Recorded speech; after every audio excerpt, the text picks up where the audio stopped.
Welcome to Biz Meds with Darris and Saad, where we give you the medications for your business. This podcast is all about the minimum effective doses you need to make a massive improvement in your business. Listen and enjoy.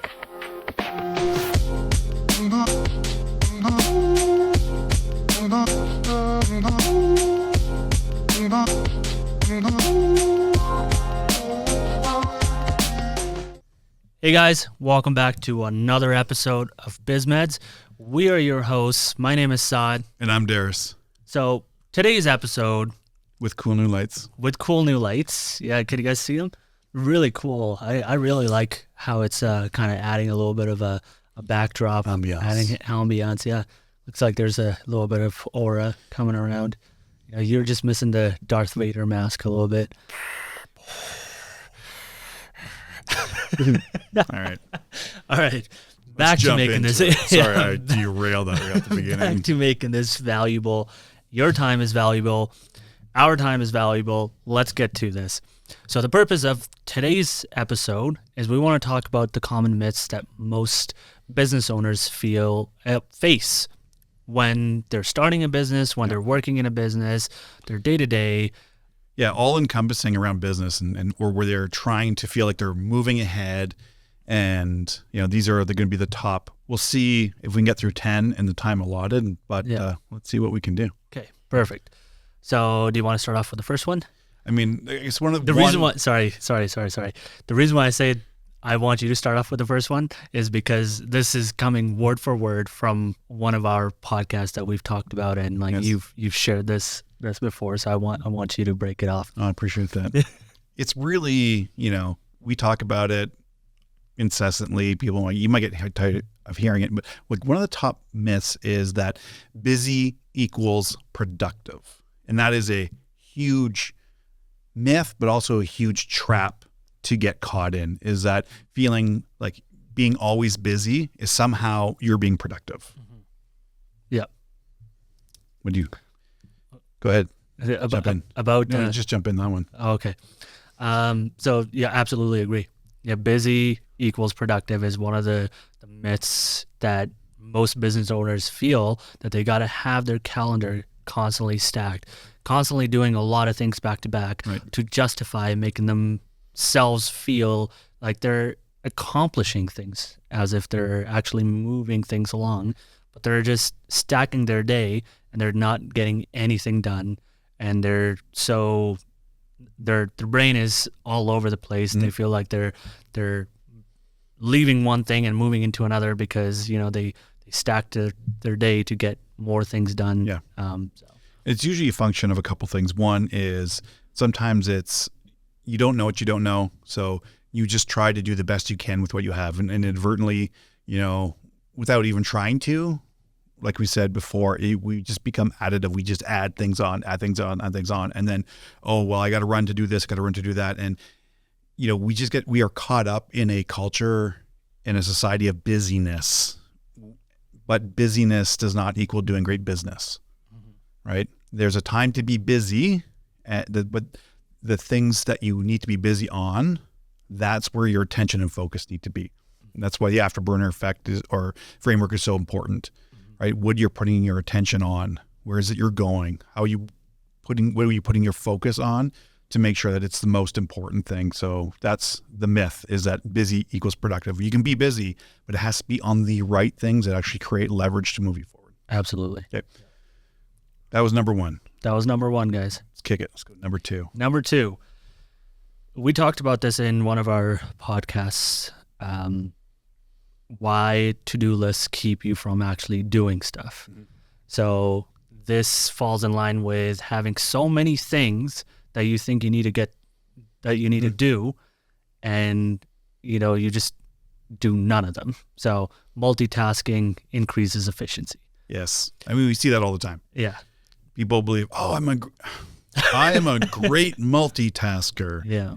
And, you know, funny enough, people made comments when first time at that, I was like, okay, that's fine. But the science, the studies are there that there is no ability to multitask. It is just task switching. Yeah. So even for when you're saying, oh, well, you're in a complex environment, you are still only able to focus on one task at a time. You're just rapidly switching between tasks. That's all you're doing. And you're only able to give that bit of focus for that extremely small amount of time. You're just task switching. And the problem with that is that leads to task residue. So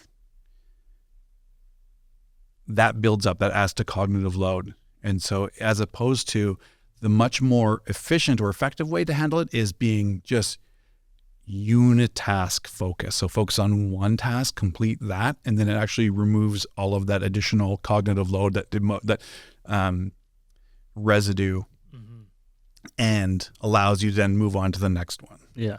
So whenever you hear someone say, "Oh, I can multitask really well," it's your focus. Yeah. Your focus is divided.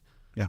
And you shared kind of an estimated percentage of, because people think, oh yeah, I'm giving 100% to two different things, but the reality is, I'm gonna try to paraphrase what you. Well, you can't. I mean, it really depends on. Yeah, it's an estimate, what you're doing. Right? Yeah, you know, it depends. Yeah. Right? You're doing both things not really well. Exactly. Yeah. We don't need to jump into percentage. All right.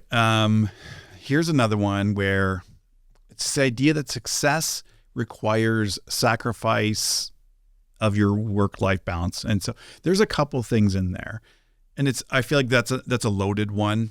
And it's a very common myth. And I think there are times when the pendulum swings one way or the other, and it's more of an ebb and flow, and it's not necessarily a sacrifice. Like if you think that you need to give up every hour of every day to your business, well, then you are doing something wrong. Absolutely. Right? There are much more effective, efficient ways. It means you just don't know how to use your time. You don't know how to focus. You don't know what to focus on. And those are the root problems, the root causes of your problems, not the fact that you're requiring sacrifice. Yes. Do things require hard work? Absolutely. But they probably, if you really boiled it down, you could probably get a lot more of that done in shorter periods of time if you knew how to develop that skill, which is why we talk about flow in the 1 month day and things like that, and reducing cognitive load. If you think that you have to sacrifice all of your home time to constantly be at work, well, then that's just highlighting that you have issues. And you don't know where to prioritize and how to prioritize it, or strip away the non-essential, or delegate, or any of those things. Yeah. And anybody that's trying to do that is living with, obviously, the first big myth is busy equals productive. Yeah. So you're constantly trying to get further ahead, utilizing, Yeah, it could be some of that could be ego driven, right? Where it's, or again, plays into a lot of you don't know what you don't know. And if you've only ever been led to believe that that's what it is, if you hear all the gurus talk, a lot of them are just, you got to hustle, you got to grind, you have to keep going at it. And so we have this pervasive hustle culture. But what we don't actually do is help people understand that, yes, you can hustle, you can condense a lot of that much more effectively if you knew what to focus on and how to focus your attention. Yeah. And that is a more tremendous, a greater skill to have than being able just to think that you can output, hustle, grind 24 hours a day, nonstop. You just can't. Yeah. Like you will never, like you cannot survive that kind of output for a long period of time before you then go into exhaustion. Yeah. Right. Absolutely. And we don't need to get into a philosophical argument around or discussion around, does overwhelm or burnout exist? It does. It does. Yeah. Otherwise we wouldn't have yeah. terms for it. Yeah. And sorry, I know you're a massive proponent of this. You've spoken about this in the 1 month day program. I'm a big proponent of it. Anybody that goes to the gym knows that you can't work out 7 days a week, every day, and then rinse and repeat. There's going to be a time that your body's going to just completely start feeling. You have to have that come back down, recover. You have to have recovery built in. Yeah. You just can't operate at 100% all the time. Yeah. Even if you look at, there's a whole, it's escaping me, but basically when you're looking at, let's say the output of a factory or machinery, there's a lot of studies that say 85% is optimal output, because anything beyond that actually pushes the machinery and everything like further than it could, like beyond Break its down sustainment. faster, Yeah, so it'll yeah. break down faster, cause a lot more issues than keeping it like 80, 85%. Mm-hmm. And so I don't think there's a lot of difference. I don't see a lot of difference in how we are as humans. Like Mm-hmm. you can see, take the gym example, that if you try to output every day just 100%, you can't. Yeah. It's completely unsustainable. Yeah. Yeah. Agreed. So we've gone over 3 now. Mm-hmm. Busy equals productive. Multitasking increases efficiency. Yep.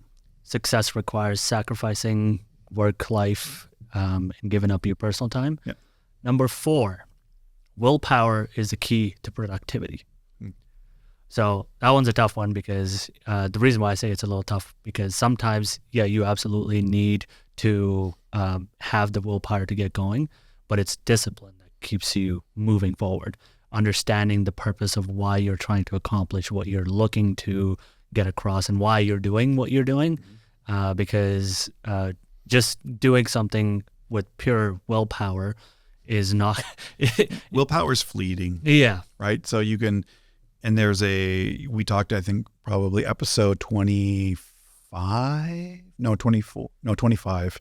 We actually talk about the skill of grit and discipline, the discipline of discipline, right? Yeah. So part of that, like you said, is finding a greater purpose that allows you to develop more intrinsic, so self-derived motivation. So what fuels us to go and do the things that we don't feel like doing. The idea of willpower in and of itself is it ebbs and flows. Some days you feel like, oh, I have the willpower. Sometimes I don't. And willpower is a tricky one because if we're talking about, let's just say you want to, I'll use this as an example. You have the willpower, you get up in the beginning of the day and you're like, I'm going to eat super clean today. I even did my meal prep and all that stuff. What happens is towards the end of the day and into the evening, right? Yeah. If willpower is the thing that's going to sustain you, well, then it should be relatively easy to say no to the snacks. Mm-hmm. What happens is we consistently overtax our prefrontal cortex, which is the part of our brain that is heavily involved in decision-making and things like that. So we overload it and we become fatigued, we become tired of making decisions, and that erodes our ability to make better decisions. So our quote unquote willpower actually decreases significantly in the evening. So we talk about productivity or output. I mean, the same thing is going to happen.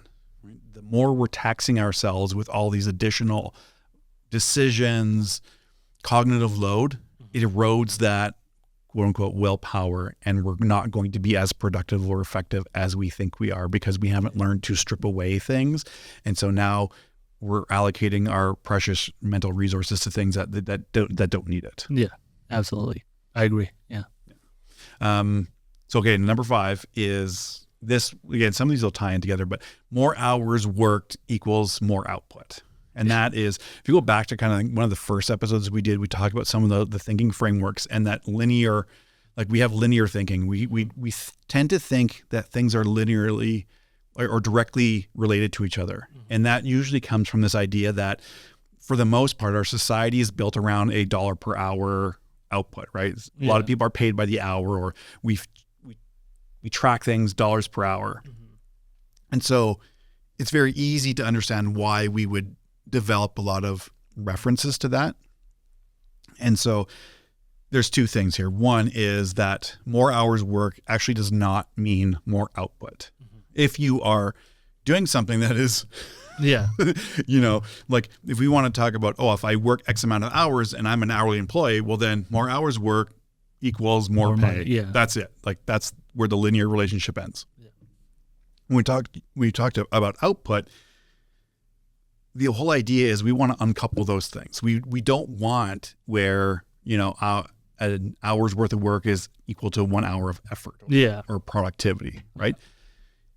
We should be focusing things on creating things that actually multiply the output per hour worked or whatever it is, and trying to minimize that hour worked and reallocating those to higher value tasks. Absolutely. I was just about to say, like, focusing on the things that bring the most amount of value for the least amount of create leverage, right? So you would either keep or reduce the amount of input and maximize output, which is that whole leverage discussion, which we've talked about kind of a few times. But that's where, like, that is the myth that we've all led to believe, because for the most part our society is based around that hourly labor. And then we think that, oh, I'm going to do an extra hour of output, or work an extra hour, maybe an extra hour output. Well, if you take into things we just talked about, which is eroding willpower and things like that, you're going to see a steep decline. Or if you think that you can operate at 100% all the time, well, fatigue is going to set in and suddenly it's going to drop off, versus taking the time to properly rest, recover, recharge, rebuild your neurochemicals, all those things, rest your body, all those, which are really important. Yeah, absolutely. And as you mentioned, like, all of these topics are going to kind of tie back into each other. Yeah. Number 6 is stress is a necessary evil for high achievement. And so again, taking your example of running a machine at 100%, and then you add another 10% on top of that to see if you can further improve your output. Yeah. It's just gonna, your brain's just gonna start, slowing down in terms of making the tougher decisions, and it's gonna get into more of a fight or flight type of situation where the decisions being made will not be the best thoughtful ones. But you feel like, oh yeah, you know what, I'm still getting a lot done. I'm super busy. Like, I'm moving the business forward, but in reality, you might not be making the best decisions. And I learned this the hard way, where I was working on something that I thought, where if I put in more hours, I can get further ahead. Mm-hmm. But over time, like, your body is just in so much stress, your mind is just so fatigued. You think in your mind, because your intelligence is starting to kind of take a chip at it, slowing down. You think you're putting out the best possible product out there, but when you come back to it after with a refreshed mind and you take a little bit of a breather, you realize that I sound like a second grader trying to piece together my first sentence. Yeah. And the idea of stress is, well, how much and what kind of stress are we talking about? Like, so if you're in the gym and you're trying to build muscle, a certain level of stress or tension is required to stimulate growth. That's normal.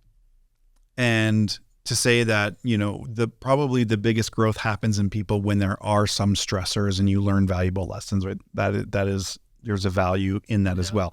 But stress as necessary for high achievement, I think when we're talking about flow, what the studies have shown is that the ideal, for most cases, the ideal amount of, we call it the challenge skill balance, is around 4 to 6%. Mm-hmm. So anything beyond that actually creates the environment where you'll go into overwhelm because it's too much, it feels too big, and which will actually shut you down faster.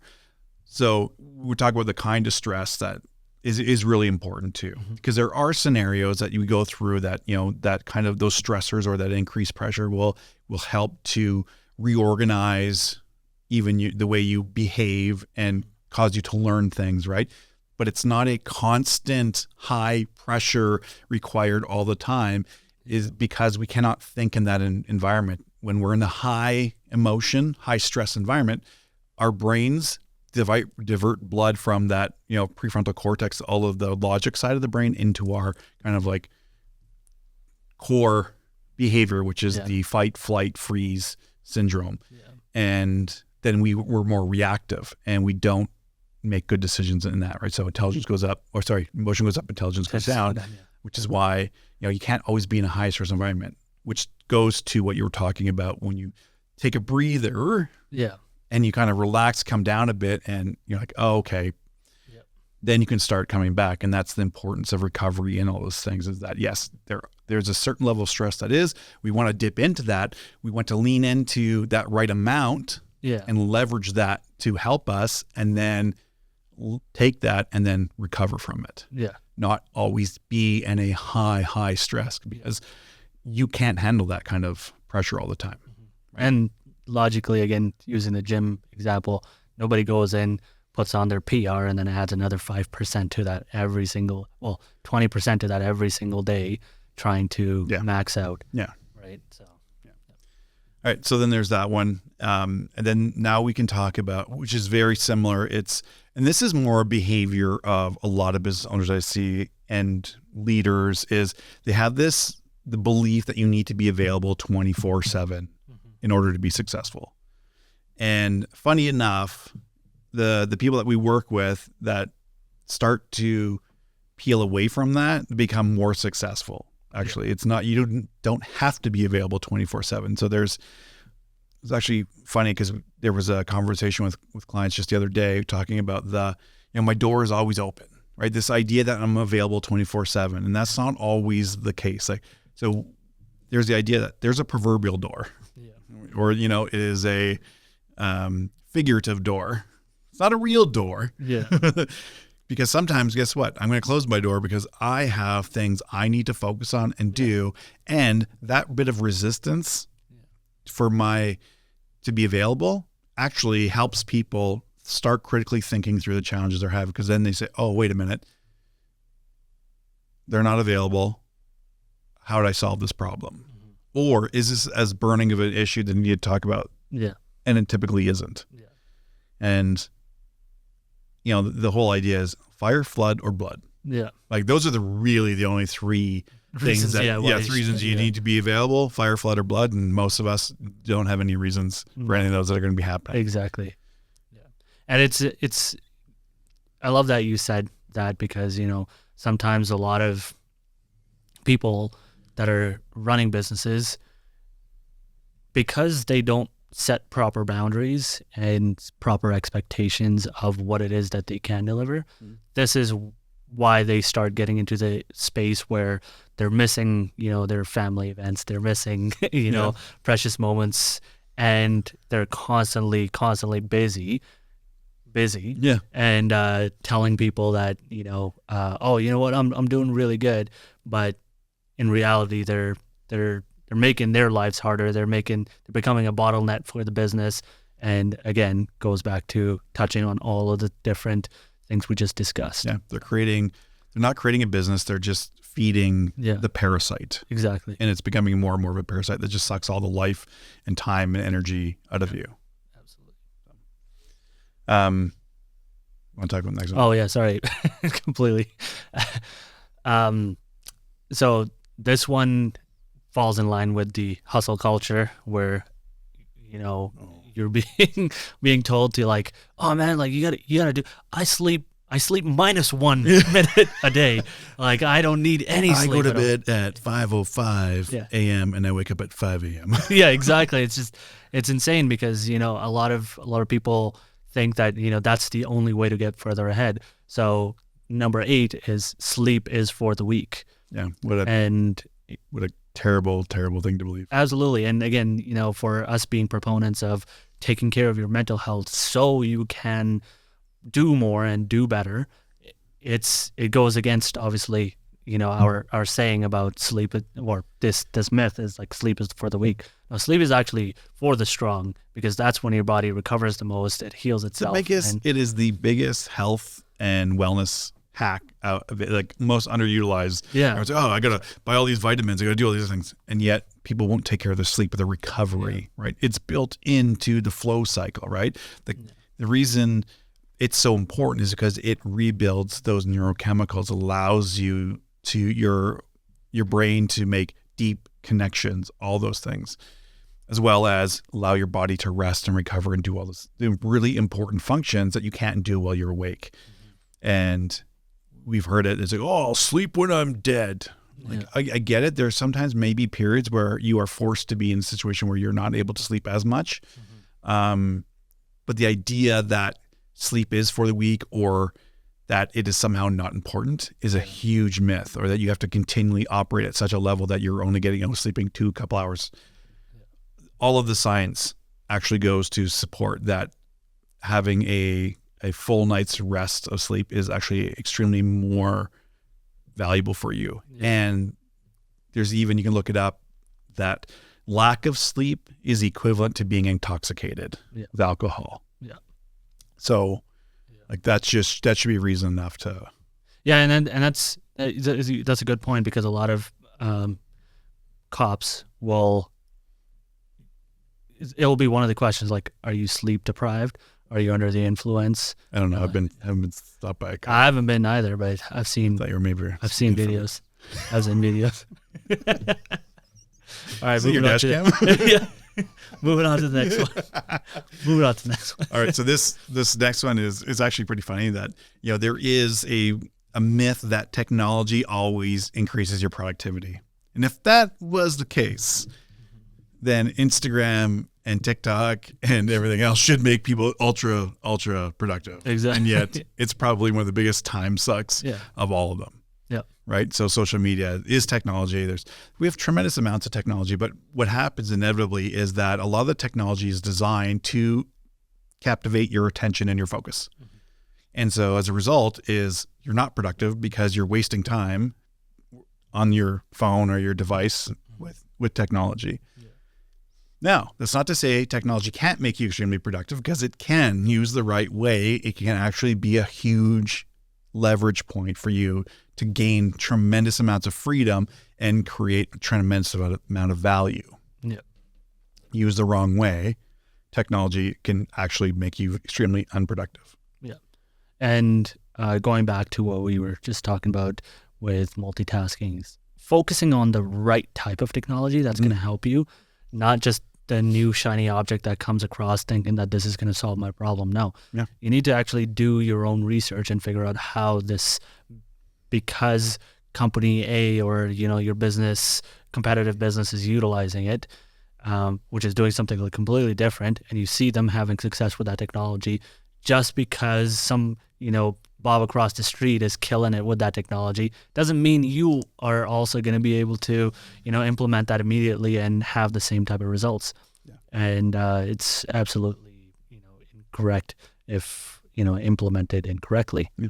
So moving on to our last myth. The last one. Wow. Are we get it done in time? Clock's ticking. You need to say yes to every opportunity. Do I? Okay. No. Yes. Oh, no. No. No.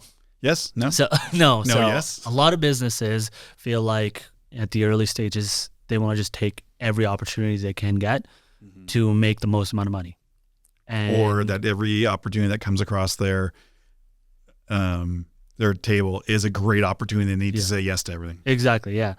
And in doing that, you sometimes, again, end up in that multitasking or taking on way too much, trying to give it 100% to every single thing. So saying yes to every opportunity is not the right approach. No. Understanding which one brings you the most amount of value and which is going to help your business grow the fastest. There's more freedom in saying no to things than there is saying leave it. Because if you say yes to everything, you're just add, you're going to increase cognitive load.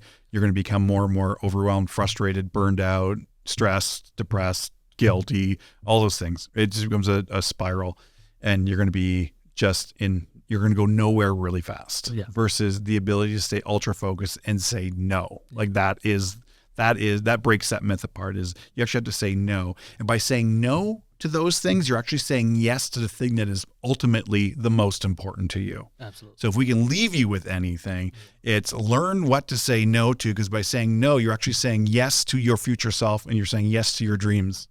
So all the things we listed in these myths, please, if you haven't heard about our 1 month day program, it encompasses utilizing all of these to help you become the most successful. If you're interested, please register. That's our course. That's our course. Yes. That's our full course. That's the full course. Right? In order to help you with these things immediately, we're going to use you can sign up for our Burnout to Breakthrough Masterclass. It's the neuroscience-backed masterclass to reclaim control of your life, where you will break through all of those 10 myths. You will break through the things that are holding you back, and you will learn how to free up so much time and energy day to day that it'll start within the first hour of you going through that. And it's free of cost. Absolutely. So please register below. The link should be in the description. There'll be a link to it. You can go in, just sign up with your email, costs you nothing. And there you go. You get immediate access to it. So thank you for those of you just joining us, and for those who've been along the whole ride. Thank you to everyone. Thank you to Saad's mom. We love you. Thank you to mom. Everyone, thank you so much. And remember, you are just one day away from the life you've always dreamed about. We will see you in the next episode. Thank you very much. Thanks, guys.